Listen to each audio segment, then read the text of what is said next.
Breslov on the app is Raf. You know Raf? Yeah. He may know quite a lot. I think he comes from potentially the Hasidic sect that was. I mean, Rav Nachman was the great grandson of the Baal Shem Tov, so he was the founder of Chassid Jewry. So, Rav Nachman of Breslov. Yep. I'm a breast lover, but I'm mostly an ass man.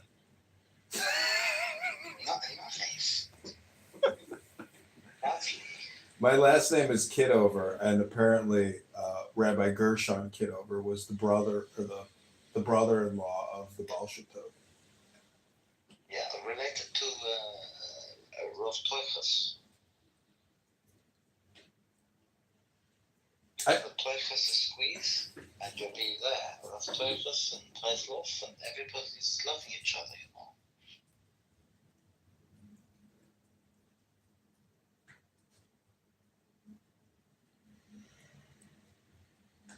So you want to hear another verse from Tanya? It's called Distracting Thoughts.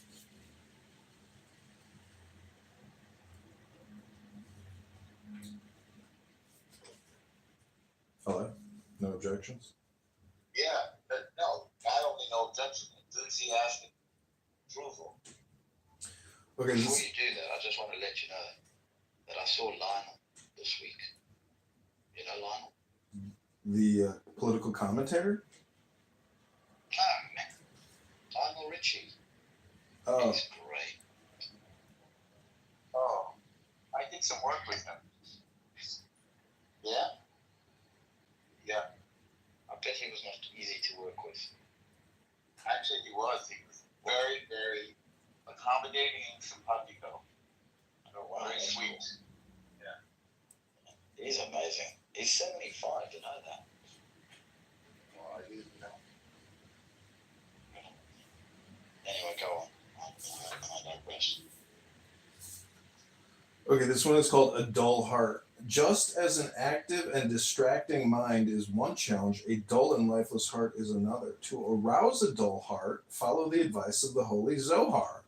A wooden beam that does not burn should be splintered, and a body opaque to light should be crushed. How is this done? By observing the foolishness in your thoughts, words, deeds, and dreams, and by reading the lives and teachings of saints. In this way, you will tremble and sin not. That is, you will rouse the good against the evil. In this way, you discover that the other side also serves God, offering you another way to awaken to your unity with God. It is merely being granted permission to confuse you with false and deceitful words in order that you may be more richly rewarded. This is the commentary. Timtum halab, dullness of heart, is more troubling than even the glittering ball of selfishness. The Kalipat Noga, at its most thick and alienated, at least the Kalipat Noga could feel heartbreak, and through this break open to the heartbreak of others and the unity of self and other and God. The dull heart feels nothing. It has to be made to feel. And for this it must be splintered and crushed. Zohar 3. You do this by comparing your thoughts, words, and deeds, and even dreams to those of spiritual giants. This will awaken a sense of trembling. You will be shocked by the lifelessness that has entrapped you, by how far you have fallen into the despair of the Sitra Achra, the other side, that aspect of you that falls prey to selfishness and alienation. And this sense of horror will, in fact, awaken your innate sense of goodness, the Yetzer HaTov. In this way, you will come to value the other side as yet another gift from God, for without the harrowing darkness, there is no value to the hallowing light. Just as Yetzer HaTov balances Yetzer Hara, so light balances darkness. Each goes with the other. Let me just say something. Mm-hmm. The Yetzer Tov is good force. Yetzer Hara is the bad force. Yeah. And Klipa is the shell that's sort of around us, separates us from the spiritual world. I thought you might find it interesting. This is sort of complicated, but go on if you would like to, if others want to hear it. Yeah, each goes with the other, and together they partake of the non-duality of God. God manifests as the other side, Sitra Achra, and the shells of self, Kalipat, in order to provide you with the dark against which the light can shine and be known. God gives rise to foolishness that you might discover wisdom. God allows for dullness that you might tremble with life. Everything is as it is to provide you with the opportunity to see what is. Timtum Halev means a dull heart, a heart numb to all feeling. The Zohar, Book of Splendor, was written in 13th century Spain by Rabbi Mystic Moses de Leon, a mystical commentary on the Bible. The Zohar is the foundational text of medieval Jewish Kabbalah. Zohar 3168a says, some obstacles are simply too great to be taken on directly. They need to be broken up into smaller, more manageable pieces. This is true of a dull heart. You cannot simply will your heart to feel, but must arouse it slowly, bit by changing those thoughts, words, and deeds that dull the heart in the first place. Talmud Berachot 5a. This doesn't mean that you will pit good against evil, but that you will realize that just as evil grows to match the good, so now good will grow to balance the evil. That's called a dull heart.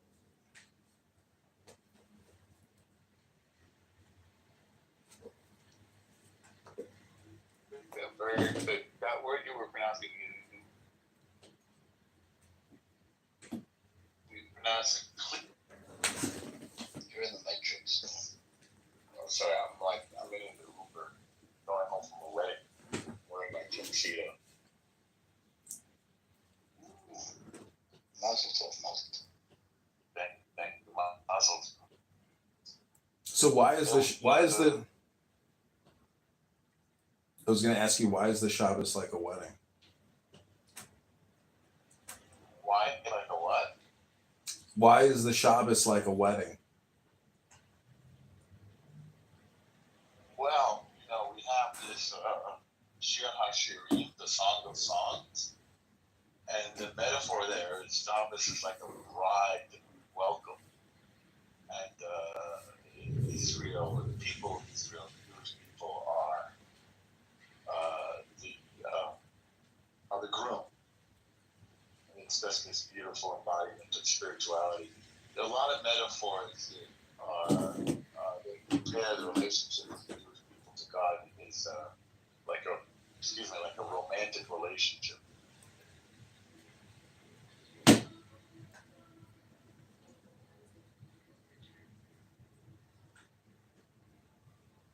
Okay, continue Shabbos.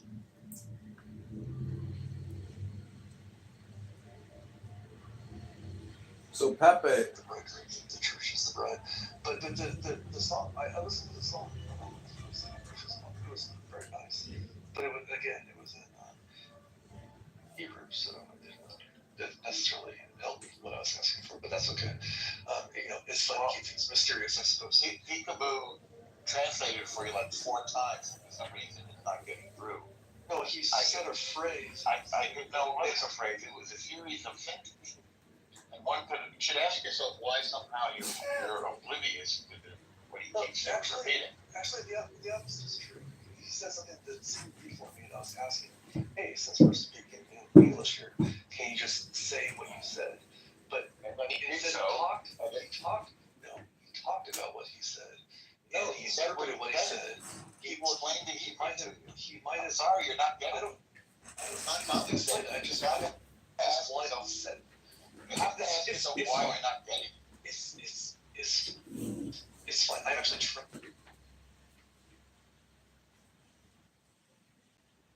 Explain it. Yeah, I'm just going to say it. You're not going to sing it in English. That's exactly what I asked for. Okay. Can we sing it together? Would you like to sing it together? Let's do it. Latency's a problem, but let's go for it. I'm going to sing it first and foremost in Hebrew. And then I'm going to deadline and I'll sing it in Hebrew. I'm going to then sing in English. We'll try again. כל העולם כולו גשת צל מאוד, גשת צל מאוד, גשת צל מאוד. The whole entire world is a very narrow bridge. A very narrow bridge. A very narrow bridge.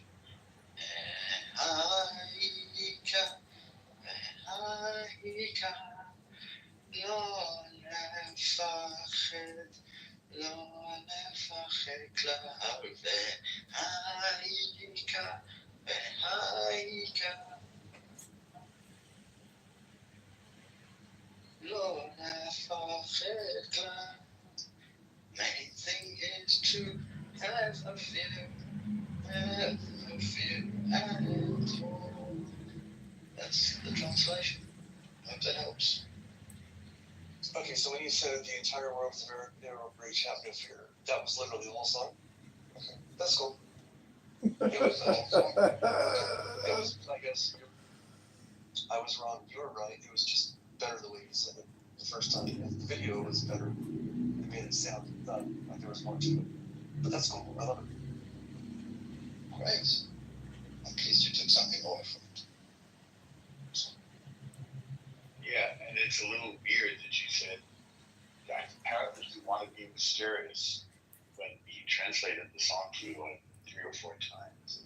It's I thought there was more to it. Clearly, but then And you show the video, you're like, here it is, and it was actually again a bunch of lovely people sing it. It was presented very well, and they sang it in Hebrew again, so that didn't actually help. So when he said it, I thought there was more to it because there was a lot of words in between it, and he explained things, and there was more Hebrew phrases. But so I thought there was more to it than that. But the world is a narrow bridge. Have no fear. basically that's I thought there was more to it, but if that's it, then super profound, very deep tradition. I get it. But it actually is more than that. It's Oh, but it is more than that. Yeah, much more than that. So much more than that. Okay. But you said that was it. So. That's the interpretation that you take from him with that Hasidic wisdom. Words have meaning.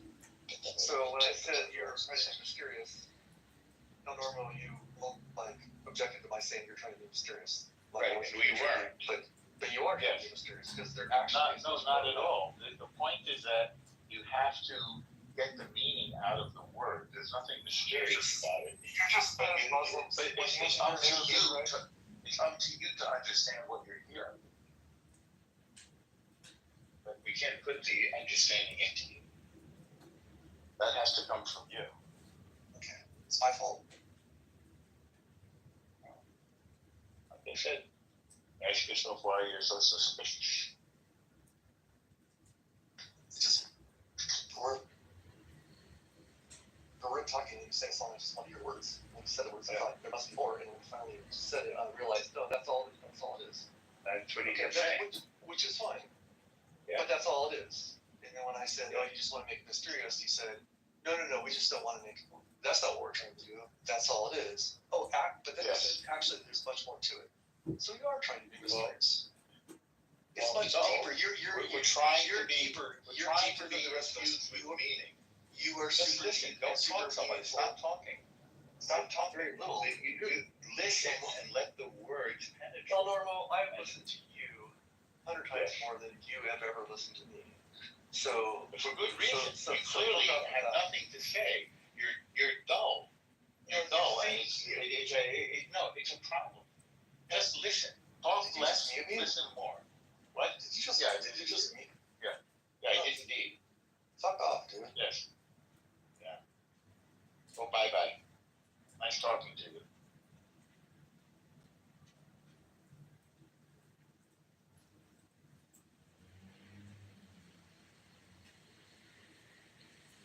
I want to understand. Just like on some kind of weird head trigger or something. Hostile or angry. I don't know. On the one hand, Peekaboo and Dodger are in such spiritual moods, like deeper and more profound than perhaps I've heard you do. And others are just like, I don't know, if he feels he's missing out on something, or the Jews are keeping something from him. It's really interesting the way people react to this.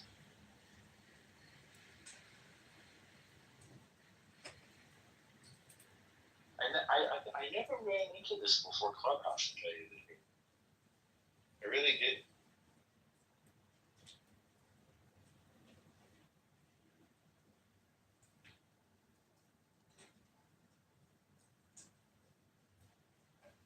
It's a very narrow bridge, no? Very narrow bridge. I had no idea you were such a tzaddik, frankly. I come from a long line of critics. Do you? I didn't even know. I didn't have such richness, you know. I mean, we're always looking for it. But like Doge said, it's right there. Like the water to quench our spiritual thirst. It's right there. The idea that we're separating from it is in our mind. Oh my You God. think that's right, Doge? That's what you were saying before? Yeah, it's Torah. It's Torah. Torah is how you cling to the divine. I mean, and it's words, it's books. I don't, you know, coming on this app and listening to people talk aimlessly, endlessly for years and years and years, it will take you nowhere. It's just a distraction. It's Gehenna. If you want to get close to God, you have to read divinely inspired, you know, words. Do you know this guy David Simon who wrote The Wire, which is like a masterpiece of television? I don't know the guy, but I know The Wire very well. I've seen them all. You know, you see them all, which is more than me. Oh, I admire him as a writer. He started as a journalist with the Baltimore Sun. He said everything he's ever done in his life that was worth anything, he's done out of anger. Now, that's a lot like me. That's just the way I'm wired, like him. So, that's what wakes me up. Excuse the pun. Excuse the pun. Yeah, no pun intended. Yeah, I mean, I tend to be, I guess, sort of lazy, except in an emergency, and then I'm very efficient and very active and very, I'm very in it and on it. And I think we, the Jewish people, have always been under fire, so to speak, for God knows what reason. But we, you know, living as a Jew in America, I got it really easy and good, no problem. You know, New York is a Jewish city. Bagels on every corner. There's many synagogues. There were like 10 synagogues in my neighborhood growing up. And suddenly now we're facing Amalek again. I saw again on the streets of New York. I just couldn't believe it. I saw a video of Rabbi Shmuley put in an altercation with some guy. I think he was in New York. Should have been LA. I don't know, but it could be New York. I mean, Shmuley is a controversial character. He is controversial, he is, but at the same time, he's an outspoken, you know, I don't know. Yeah, he's controversial, you're right. He is. But I'm not excusing it. He's fearless, though. You got to give him some credit. He goes, Yeah, you know, fuck, he is. he's not, he is, yeah, he's fearless. That part I like. Yeah, that is something special, one could say. There's a few people like him. There should be more. And again, I guess people find it hard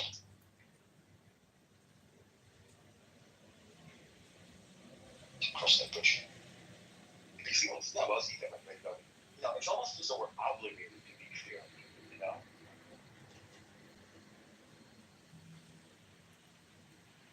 Fear is the thing that prevents us from doing what we must do in life. Creatively, I've made my living for almost my entire life, except when I was young. And now, do the Jews of New York, do they feel a sense of fear, or I mean, living in such a Jewish city? Only now are we starting to feel with the DC attack and we saw there were attacks in Europe, but it seemed to be over there. Now we're starting to feel it. With October 7th, the DC attack, the Denver attack, the stuff in LA, the stuff at, the Lubavitch headquarters at 770. It's starting to get a little bit, more than a little bit. I would say I'm becoming a very big Second Amendment fellow. I think we all have to now. There was just an attack in Germany. If you have those, did you see that they attacked? There's a guy in Germany whose job is head of the anti-Semitism team, to deal with because Germany has an office for that. And that guy was attacked by a Jordanian national immigrant. Wow. And there was actually there was another attack by a Palestinian. I forget where now. I think I get all this stuff. I should probably turn off notifications. There's another attack by a Palestinian refugee, and I'm not sure. I can't remember where now. I guess I could look at my thing. I was at a wedding though, so I wasn't looking at this stuff. I mean, look, I would suspect, I don't know, I've been in New York for quite a while, but I presume that Jewish institutions and events, certainly the public Jewish events, are very well secured. Really well, like metal detectors. Yeah. I would say they're better secured in some ways than Israel, but Israel has a way of being secure without being obtrusive metal. Yeah, They're so interesting. like in New York,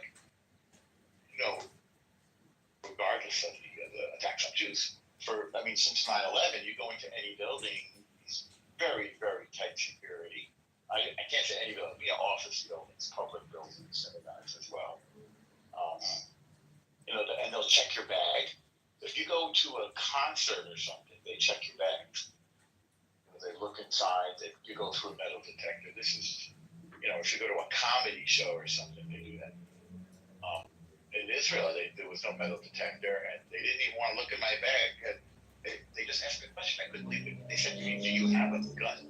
The weirdest thing is, the last time I went into Israel, which was, like on holiday, not with recent trips, but the last time I went on holiday, just as a break, I got to Ben Gurion, and when I got off the aircraft, we just walked through the lobby there where you walk through the long hallway, and then you come through the security. But you could just walk straight into Israel. There was I almost felt like, hold on a second, where is all the security? And then a friend of mine said to me, everything has got cameras on it. Every single thing.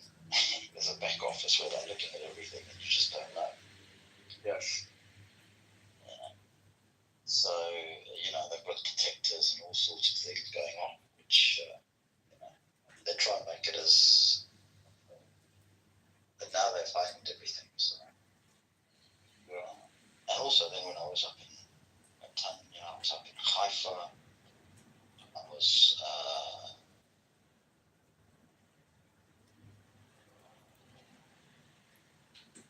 also, you can move around Israel, there's no security whatsoever.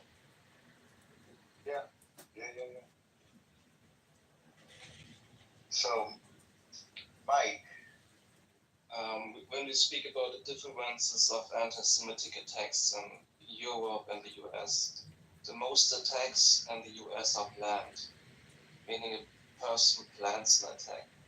The attacks in Germany is like this anti-Semitism commissioner who was attacked. He drove with his car through the street with his son and had an Israeli song in the car radio, okay? And listened to the song. and the guy stopped his car and tried to kill him. It's different in Europe here. You walk around, be visibly Jewish, and somebody tries to kill you, and it's always Muslims. And we don't. Yeah, we have very few of these planned attacks. The planned attacks are mostly by Iranian intelligence when they hire somebody that they commit a terror attack. But the most attacks are you walk around, you have kippah, you speak on the phone Hebrew when you are, when people visit Berlin mostly, and then you get stabbed. That's no joke. And when we look at the demographics, the US has more and more Muslims, and so these spontaneous attacks will get more and more. We had 2,400 anti-Semitic incidents in the last year. Okay, and when we count, Germany has the landmass of Texas or so. It's like, yeah. Can I tell you one difference, though, Mike? Yeah. Tell me. We have the Second Amendment here. It's a big difference. Yeah, sure. We don't have this. I moved from a city to a rural area. That I'm, Now you're cool. left. Yeah, the people here know that I'm Jewish, and it's okay. Because I lived in this area before, and they didn't like me really. But now they see that the problems aren't the Jews, they see that the problems are the Muslims. Yeah, it's better here. Yeah, that's all. How did you become a German Jew now? My family never left. My family never left. Look, the most Jews in Germany are ex-Soviet Union Jews. Right. I think 80%. But in my state, in my federal state, it belonged partly to Germany. It was this federal state. We had an election, and they voted to join Nazi Germany.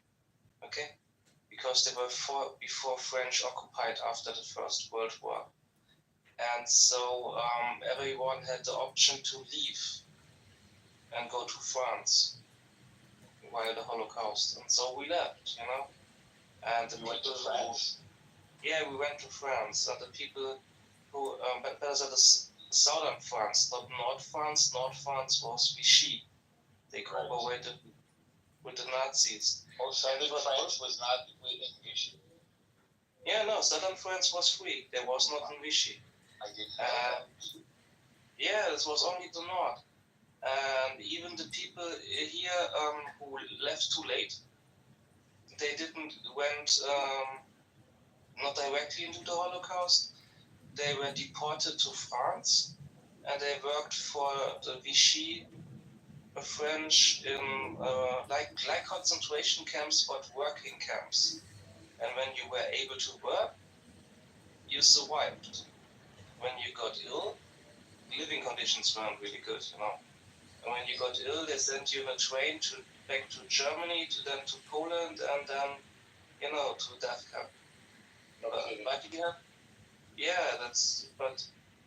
had better options. The most people who didn't make, in the beginning, they arrested the young, let's say the man between 18 and 24, that they start now revolt against them. And they were the one who really went to the Holocaust. But the rest had a chance. And in France, many people fled from these working camps and hid them with French farmers and stuff. And some made it even to Israel, we had luck. So, and so we came back, and the grandfather worked for the French military then, and so we stayed. Because working for the military, You and I know each other, Mike, almost from the beginning of Clubhouse, like a few months in. We started with Rabbi Fine. Yeah, I know. Yeah. Isn't that something? It's weird to have that connection. And I've gotten much more involved with Chabad since then. I guess you have too. Yeah, Yeah, I study since then every day with him. Yes. That's so great. Every day. Yeah, it was a good time. Yeah. But I'd say everyone, look, when you look at the demographics, Canada and the US, it will become worse. And so Second Amendment is a good idea, but also investing in security, yeah. Hope everyone will be well. We have to do what we have to do.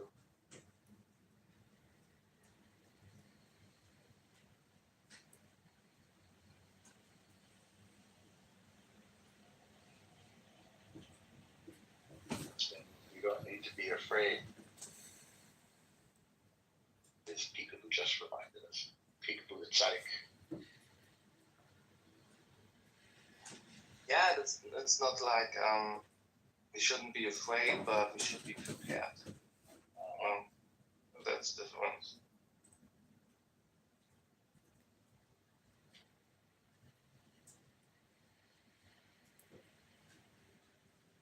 Right, I'm on American time, so it's late here. I'm just back from a nice wedding. Interesting, kind of reformed Jewish wedding, which is interesting. There's a couple of Chabad friends there.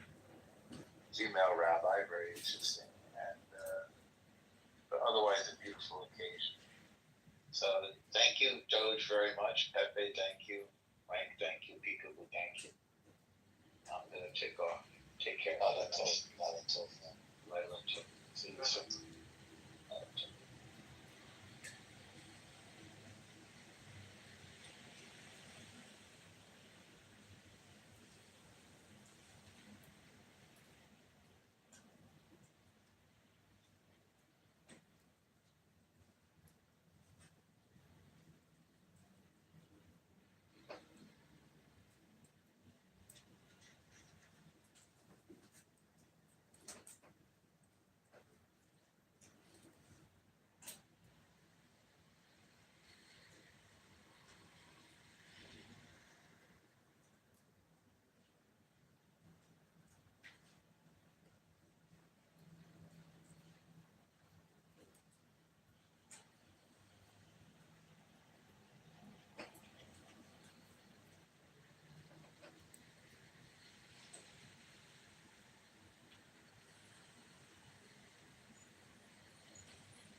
Okay, I'm going to bed. Good night, Pepe. Good night, Kitty. Good night, Michaela. Good night, Suban. Good night, Carrie. Good night, Jihadis. Hope you all have a great evening. Health, wealth, love, peace of mind, happiness, and strength. May more joy, more peace, and more love fill your life right now and forever.